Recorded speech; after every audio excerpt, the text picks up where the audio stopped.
Chess friends, hope you are doing well.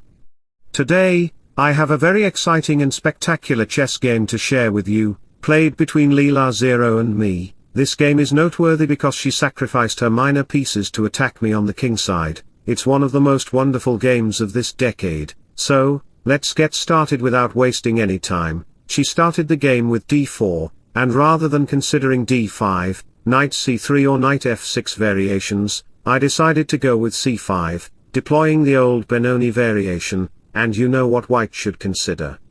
She just moved her pawn, giving her a very good central space, much like a 3-bedroom apartment with a garden where e4 can come. It also restricts my pawn pushing in the center and my knight moves. The d5 move is crucial as it significantly drops the advantages of my bishops in the center. It also prevents the knight from coming to c6, which is terrific for her, so I decided to go with d6.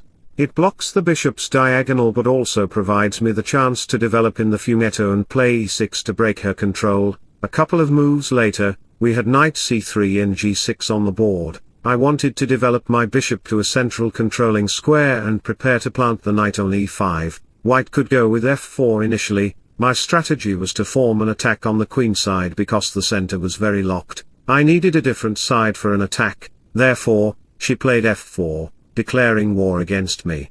She was determined to attack me on the king side, even pushing her h-pawn. Was Leela taking revenge for her previous loss? After some bishop moves, the bishop gave a check on b5.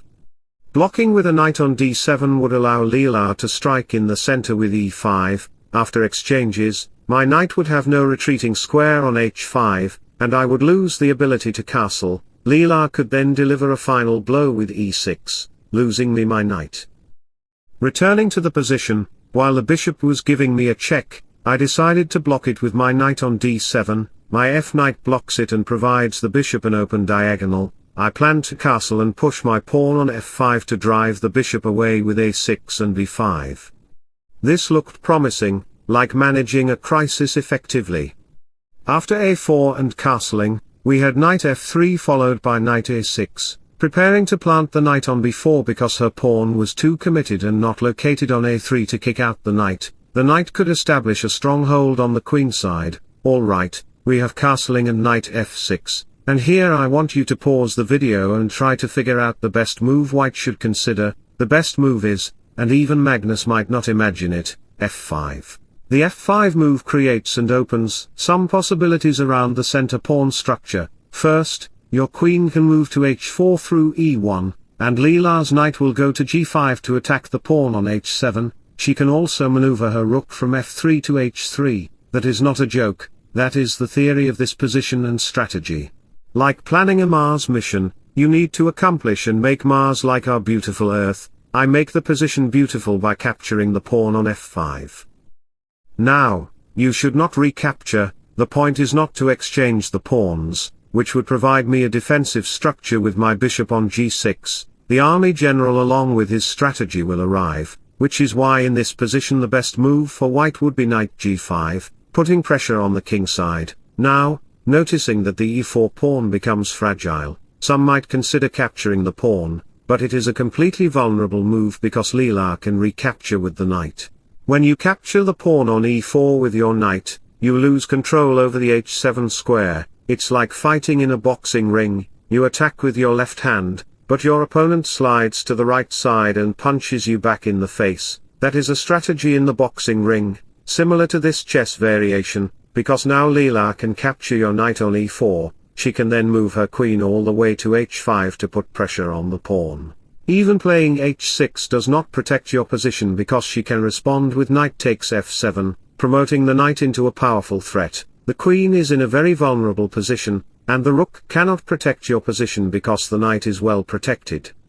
As the queen moves, knight takes check will arrive on the board, and as the king moves, white can respond with rook takes f8, forcing you to capture. Then, after knight f7 check, bishop to e8 will come on the board to protect the knight. This position is completely in Leela's favor because queen h6 and queen to h8 will lead to a checkmate. Just as the sun always rises in the east and nobody can deny this truth, in this position, nobody can prevent checkmate.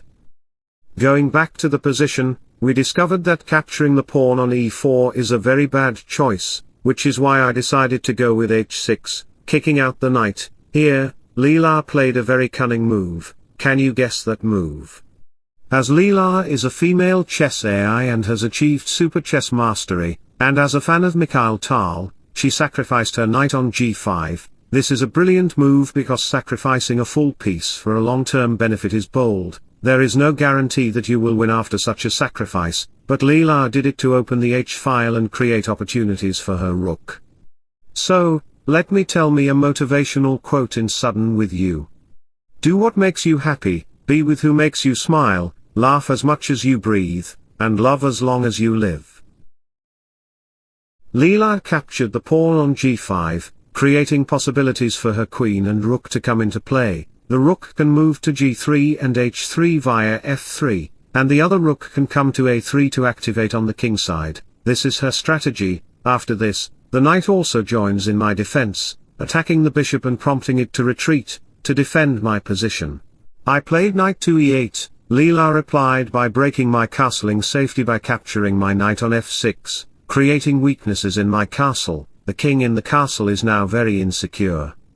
If you capture the bishop with your g7 bishop, you will face many troubles at your castle's main gate. Leela can respond with knight e4, moving out the bishop, and then rook to a3 with the idea of going to g3 and h3, which is advantageous for her. Playing f6 is the only move to prevent the knight's entry. Then, bishop to e2 will come, and this position holds a significant advantage for her because the d5 and f5 pawns create a barrier. Leela's queen can arrive at h5 to checkmate you in this variation. This position is terrible for black because all the pieces are stuck behind the structure. Going back to the position, capturing the bishop is not an option, which is why I decided to capture the pawn with my e-pawn, opening up the e-file and trying to kick out the bishop, but she played queen to g4, indicating her strategy. She comes with her army, and what should black play now to protect the position? Some 60 IQ chess players might think of considering rook e8, queen e7, and f8, but that is a completely poor move because your rook is under attack by my bishop. I can easily capture it, and after you capture, my rook can come to e1, prompting you to move and protect your bishop. This restricts your position significantly, allowing my knight to come to e4 to attack the pawn. Knight e8 does protect the pawn, but rook to f3 will create a vulnerable situation for you because rook g3 and h3 can come into play, and queen h5 will just lose your position completely. The position will be completely in Leela's favor. Going back to the position, it's clear that Leela's strategy and moves have put her in a winning position, much like catching many fishes from a lakeside and putting them in stock, which becomes a stockfish. That's a bit of a joke, but the game is clearly in Leela's favor. We discovered that playing rook e8 is a very bad choice. Some fool chess players might consider playing king to h8, but it is a completely bad move. Let me show you the variation. Black loses immediately after white plays rook to f3. My position will be just over because, after the bishop moves to d7 and the rook comes to g3, black has to consider knight e8 to protect the bishop. However, white can play the thunderbolt move with his thunder shock attack, queen to h5 check. Consequently, rook to h3 will arrive on the board, and the checkmate is inevitable on the next move because the knight cannot do its best. The knight cannot capture its own piece. You know the chess rules and formulas.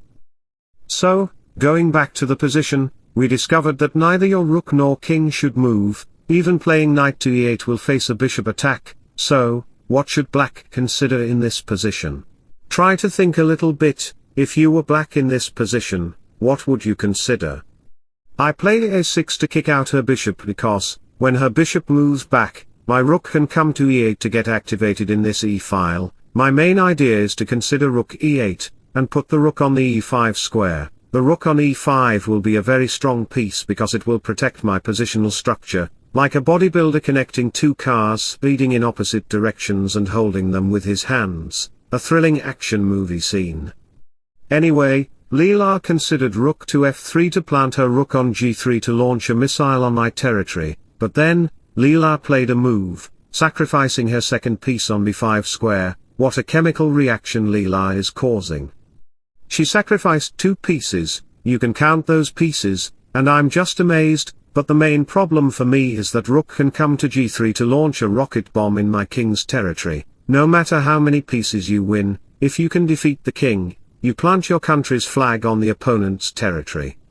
The second problem is that all my pieces, like the knight and the bishop, are in terrible condition, frozen in the background structure. It's like in a soldier camp where soldiers are locked in their houses, but Leela's soldiers have locked down my soldiers in their houses, locking the doors. This is hilarious. How can I fight?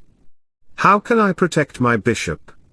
My knight goes back to e8, and her rook goes to h3. You know the plan very well. The queen is coming into this territory. After a few moves, my king wants to escape from the queen's bombarding line. After queen h7, king here, and rook g3 on the board, the bishop is under attack. Some might consider playing king to e7, trying to escape quickly, like Usain Bolt running, but I can capture the bishop and attack the pawn. You might consider rook f8, but your position is fragile. Rook to e1 check can come, and after the recapture, it will be checkmate on the next move. The game will be just over for me. It's like procrastinating your exam preparation until the last week and then having to study 24/7 before the exam starts, which happens to most students. That's not comedy, but reality. So, going back to the position, the king cannot escape from this situation, which is why I decided to capture the pawn on f5. Leela cannot capture the bishop, because the king will be in a safer condition. Rook to e5 can come on the board, and regardless of your queen move, rook to g5 can come, protecting her position well. With the extra piece, I will win the game completely. It's like playing a chess game where you are completely winning but then make so many wrong moves and end up losing. This also happens to many chess players who lose self-confidence during the game. In this position, capturing the bishop is not allowed, which is why Leela played queen takes g7, slapping the face of the bishop. When the king moves, what should white consider in this position? Try to think a little bit. Some may consider playing rook to e1 check, but it is not a good move because the king can escape. After rook to e7 comes on the board, you can see that you can capture the rook, but it doesn't affect your position because the king can escape, and the position will be in my favor again. So, let me provide me a beautiful quote in this week. The mind is like water. When it's turbulent, it's difficult to see. When it's calm, everything becomes clear. So, going back to the position, it's not rook to e1, it's rook to f1, creating pressure along the f-file. I cannot protect my bishop at all because Leela can play rook takes g6 since the pawn is pinned. Going back to the position, I ignored my bishop, said goodbye to it, and played b4, attacking her knight and making a bishop funeral. It's like a business deal. You want my bishop, and I want your knight. Chess is also like a business. Leela captured my bishop, saying, you want my knight. Just capture it because my everything is free for you, but don't think that way when a girl says it to you because that's a trap, because after you capture the knight, Leela can capture the pawn and make the position vulnerable because the f7 pawn is under attack. Even though king d7 looks reasonable to escape the king, queen to g4 will come to attack along this diagonal, putting the king in a terrible position. He has only one square to go. But doing so will create an immediate checkmate after I capture the pawn on f7. After that, queen to g7 will lead to a checkmate, and Leela will dominate the position. So, going back to the position here, we discovered that you cannot capture the knight because it's a trap, like putting your hand in a hole where you think you can catch a diamond, but there is a poisonous snake in that hole. Therefore, we have king to d7 to escape. Leela captures the pawn, and when the king reaches c8, you can see that I have managed to put my king in a safer condition. She then moves her knight back, which is the best move. Playing rook to e1 might be tempting for many chess players. Even Hikaru might consider this move because he is nothing but a 2800 Elo rated bot. Consequently, he will capture the knight. However, you know what? Queen takes f7 will provide Leela the opportunity to consider rook to g8, trapping the queen and ending the game completely for black. Black cannot progress on this board. Going back to the position, we discovered that rook to e1 is a very fragile choice, which is why, after rook takes a4 happened, we have queen takes f7, involving Leela's rook on the board as part of her master strategy. Rook a1 comes on the board to trap Leela's knight, we have rook f1 and king there, and rook to f3 to double the rooks. You can see that Leela brilliantly creates two passed pawns, which is a beautiful position for her. After a couple of moves, we have g3 and rook to f7 to attack along the 7th rank. The queen on b5 can arrive on the board, making the position very critical. After exchanges occur on c3 and the rooks exchange, we have rook f1. You cannot just exchange all of the pieces. Leela has two passed pawns on the g and h files, which are winning for her. In this position, we have rook e5, and after a couple of moves, you can see that we are just maneuvering the pieces. We have the knight exchanges and final exchanges, and you can see that Leela is one step away from promotion. After a couple of moves, Leela pushes her h-pawn. You can see that this position is completely winning for white. After making some checks and repeated moves, we are just moving the pieces around. After a few moves, I am checkmated by Leela. But that's not the end. The sun will rise again in the east, and I will reclaim my territory by taking revenge on Leela. Until then, don't forget to like and subscribe to my channel. Wishing you all goodbye. See you.